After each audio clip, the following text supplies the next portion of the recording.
आप सभी को मेरा नमस्कार एवं धन्यवाद। आज हम विषय लेंगे परिश्रम का फल। हर कोई इंसान परिश्रम करता है और फल की कामना करता है, लेकिन जहाँ वो परिश्रम करता है वो परिश्रम की जगह और दिशा दोनों की जानकारी होनी चाहिए। जैसे उदाहरण के रूप में अगर हमें कहीं जाना है और हमें ट्रेन पकड़नी है, हमें पता होता है कि हम कहाँ जाने वाले हैं, उस जगह का हम टिकट लेते हैं और वहाँ पे हम जाते हैं। परिश्रम वही होता है कि हम घर से निकलते हैं, ऑटो पकड़ते हैं, जाते हैं, ट्रेन पकड़ते हैं, ट्रेन पकड़ के फिर हम जिस जगह पे हमें जाना होता है हम चले जाते हैं।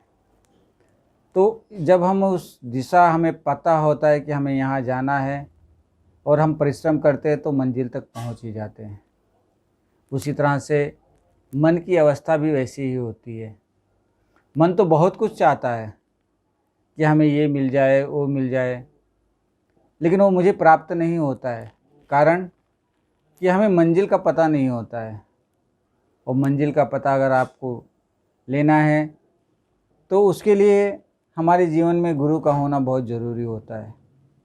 जब गुरु जीवन में आता है तो हमें पता चलता है कि हमें कहाँ जाना है, क्या करना है, हमारी मंजिल क्या है। इसी तरह से दास को एक कहानी याद आ गई उस कौवे की, जो आप हमेशा सुने भी होंगे, पढ़े भी होंगे, कि एक कौवा रहता है, उसे बहुत प्यास लगी होती है और प्यास लगने की वजह से वो पानी की तलाश में यहाँ वहाँ भटक रहा होता है।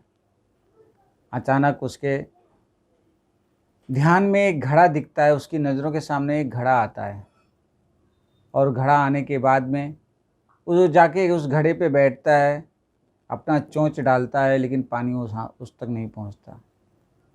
लेकिन कहता है कि पानी तो हमारे चोंच तक नहीं पहुंच रहा है, अब हम क्या करें।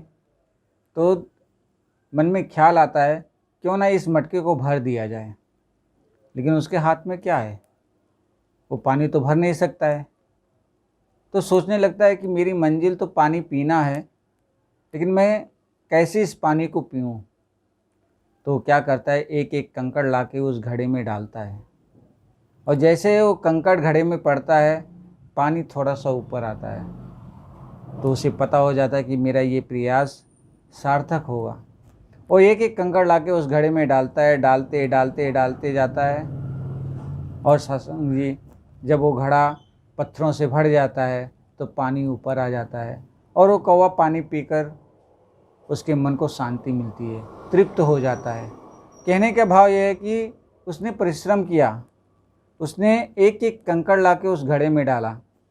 उसी तरह से हमारे जीवन में भी, हमारे मन में भी बहुत सारी बातें होती हैं। कुछ बातें अच्छी होती हैं, कुछ बातें बुरी भी आती हैं, लेकिन हमें पता है कि बुरी बातों को हमने अपने जीवन में नहीं लाना है। हमने अच्छी बातों को, अच्छाइयों को अपने जीवन में लाना है। अगर हमने अच्छाइयों को अपने जीवन में लाना है तो ज़िंदगी में, जीवन में अच्छी बातें जो होती हैं उसको एक एक करके अपने मन के घड़े में उतारना है। जब वो अच्छी बातें हम अपने मन के घड़े में उतारेंगे तो मेरा मन में वो अच्छी बातें आएंगी। जब वो मन में अच्छी बातें आएंगी तो वो मेरे जीवन में आएंगी, और जीवन में आएंगी तो मैं उसे जीने का तरीका सीख कर जीना सीखूँगा। और जब मैं उसे जीना सीखूँगा तो मेरे जीवन के अंदर भी खुशियाँ आएंगी, मेरे घर के अंदर भी खुशियाँ आएंगी, मेरा यह लोक भी, अभी का जीवन भी सुखी होगा और परलोक भी सुहेला होगा। तो ये है परिश्रम का फल। ऐसे परिश्रम हमें हर क्षेत्र में करना होता है, चाहे वो पढ़ाई का क्षेत्र हो, चाहे वो काम धंधे का क्षेत्र हो, चाहे वो कला का विषय हो। किसी भी क्षेत्र में अगर हम जाना चाहते हैं तो पहले मंजिल को हासिल करें। मंजिल को हासिल करने के बाद सही दिशा और सही रास्ता को हम अपने जीवन में लाने का प्रयास करें। जब सही दिशा और सही रास्ता मिल जाएगा तो हम उसके ऊपर परिश्रम करें। जब हम परिश्रम करेंगे तो मंजिल हमें ज़रूर मिलेगी। तो यही छोटा सा अनुभव था जो मैंने आपके सामने रखा है। आशा करता हूँ आपको पसंद आएगा। अगर पसंद आए तो वीडियो को कमेंट के द्वारा हमें ज़रूर बताइएगा कि आपको ये वीडियो कैसा लगा, और इस वीडियो को सब्सक्राइब भी कीजिएगा, लाइक भी कीजिएगा और शेयर भी कीजिएगा, ताकि जो अनुभव मैं आपके सामने रख रहा हूँ वो अनुभव लोगों तक पहुँचता रहे। और परिश्रम ही जीवन का एक मात्र आधार है। अगर हम परिश्रम करते रहेंगे तो फल हमें ज़रूर मिलेगा। तो इन्हीं वचनों के साथ आपसे विदा लेता हूँ। नमस्कार।